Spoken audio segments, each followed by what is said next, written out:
Konkani film festival गोंयांत 3 वर्सां जावना. ह्या विशीं मुखेलमंत्र्याकडेन फायल मूव केल्या. मुखेलमंत्र्याकडल्यान बरो प्रतिसाद मेळटा. आमचो यत्न आसा ह्या वर्सा हे फेस्टिवल जावचे म्हण अशें शिवोलीचे आमदार डिलायला लोबो हांच्यांनी RDX गोवा चॅनलार घेतिल्ल्या संवाद ह्या खासा मुलाखतीन सांगला. RDX गोवा खातीर पणजेच्यान संजय मनोली.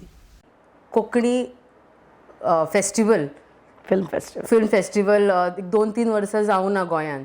ताजे बद्दल तुमकां कितें म्हणपाचें आसा? That file has already been moved to our Honorable CM and he has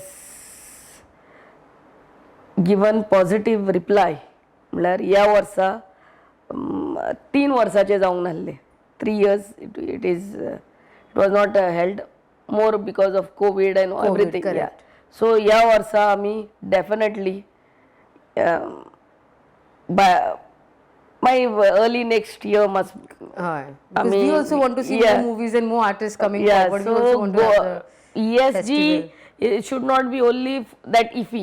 Correct. And then end of it. Correct. The more it should be to give boost to our local artist. This is what it is, and our Honorable Chief Minister, who is the chairman, is also putting all his efforts to see that this year we do this Goa Film Festival.